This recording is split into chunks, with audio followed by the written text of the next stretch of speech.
Welcome students in online classes of Divine Public School. In this video, I am going to explain another important chapter of class 11th English textbook, Hornbill. Third poem, The Voice of the Rain, written by Walt Whitman. Students, at first summary in Hindi.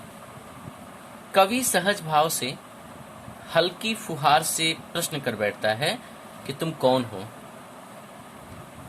हैरान कर देने वाली बात यह हुई कि वर्षा उस प्रश्न का उत्तर विस्तार से तथा मानवों वाली भाषा में देती है। कभी हम सोच सकते हैं कि क्या बारिश जवाब दे सकती है, लेकिन यहाँ कवि ने इमेजिन किया हुआ है। कवि उस कथन का अनुवाद अंग्रेजी में कर देता है। वर्षा कहती है कि मैं तो धरती का गीत हूँ, वही धरती जहाँ पर मेरा जन्म हुआ है, जो मेरी जन्मस्थली है और जननी भी है।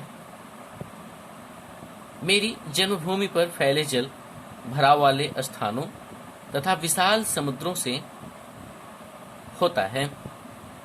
गैस के रूप में मैं ऊपर उठ जाती हूँ, काले मेघों का रूप धारण कर लेती हूँ, मुझे छुआ नहीं जा सकता। फिर भी आकाश में मेरा ठहराव विराम थोड़े समय के लिए होता है। मैं जन्म, विकास तथा मूल रूप से पृथ्वी पर लौटने का चक्र पूरा करती हूँ।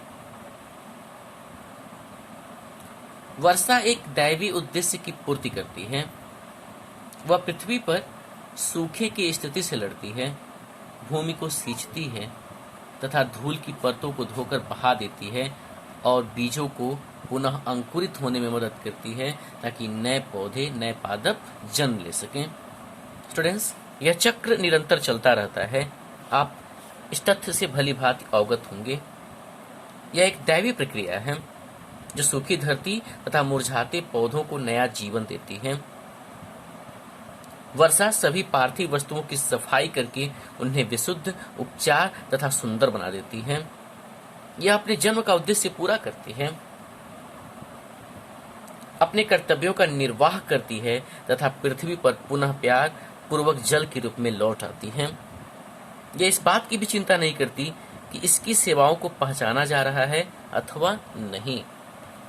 आप एक बार जरूर सोचें कि वर्षा की कितनी अहमियत होती है, वर्षा का क्या क्या कार्यक्षेत्र होता है और धरती पर वर्षा के बिना जीवन की कितनी संभावना बनती दिखती है या नहीं दिखती है।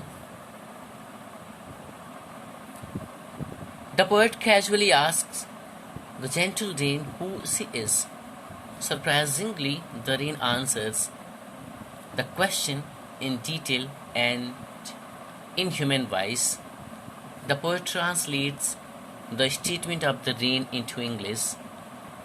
The rain says that she is the song of earth, which is her birthplace and her mother. She is born out of the water bodies on the land and the vast sea. In the form of vapor, she rises upward, appears like dark clouds, cannot be touched. Yet it stays on the sky for a short period before falling down in the form of rain. It follows the cycle of birth, growth, and returns to its original form. The rain serves a heavenly purpose. It fights drought conditions on the earth and waters the soil. It washes away the layers of dust and helps the seeds to sprout again. The cycle goes on eternally. It serves the divine function of giving back life to dry earth and drying plants. It makes all earthly things clean, pure, fertile, and beautiful. It fulfills the purpose of its birth, its chain of duties, and returns to the earth lovingly in water form. It does not bother whether its services are heeded or not. Students, The voice of the rain is the statement of facts in an imaginary dialogue form. It traces the life story of clouds. Clouds are the transformed shapes of water.